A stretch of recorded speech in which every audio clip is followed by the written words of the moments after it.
words, but I'm very honored to receive this recognition from the American Red Cross.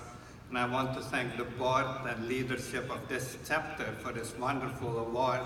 And I also want to thank the sponsors, especially nationwide, that I don't really know, but I see a lot of sponsors here, but I see a lot of friends here, so I'm flabbergasted. Looking at the list of previous recipients, I can't believe that I'm joining that group. I'm humbled to be in their company.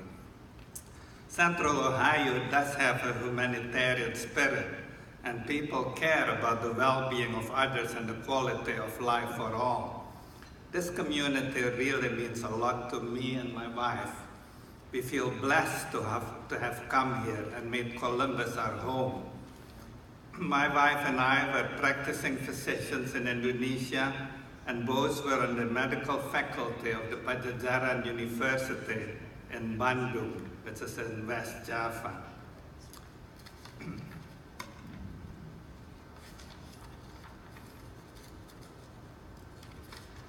So my opportunities in Indonesia were limited, however, because of my Chinese descent. And so we decided to emigrate to America. Riverside Methodist Hospital offered me an internship in 1969, and this was the beginning of a wonderful journey. I was educated to become a plastic and reconstructive surgeon and practiced this for 40 years in Columbus. We became American citizens in 1975. I am grateful to the many people who enabled me to have such a good life, filled with satisfaction and joy. I retired in 2013 after 38 years in private practice at the age of 75. And you won't believe it, I'm an octogenarian now. And I also retired from being an assistant clinical professor at the Department of Plastic Surgery at OSU because I always believed that education of the younger generation is very important. I want to thank my colleagues and friends who said such nice things about me in the videos. I almost didn't recognize myself.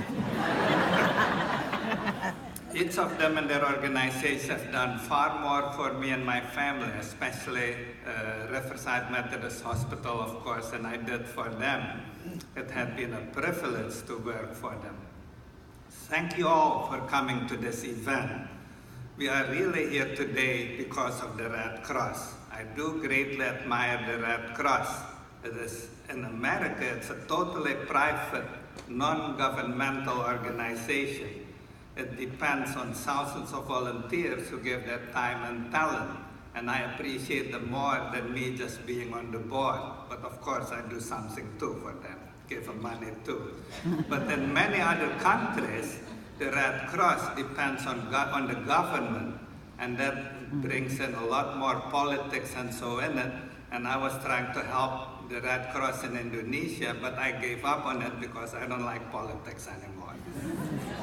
The American Red Cross depends on your financial report, the financial support from donors, so they can fulfill their humanitarian purposes.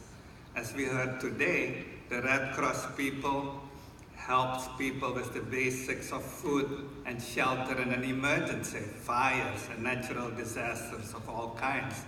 And they do so much more. They find volunteer donors, and that's volunteer donors that make possible the gift of life-saving blood. As you know, there are blood banks who pay people for giving blood. They also work with the military. Their educational programs teach life-saving skills to the public. So they are really an essential organization in our community and also around the world. When I was approached about this honor, I said that I wanted to be useful today. So, like I said, I'm repeating it again and again, we are here to support the Red Cross. But I appreciate that you all coming here for me. But this is what I ask from you. If you already have made your donation, I thank you and hope you will continue to support the American Red Cross. If you have not, it's still not too late. You can even do it on your smartphone now. Thank you for your humanitarian spirit, and thank you for sharing this occasion with my family and friends.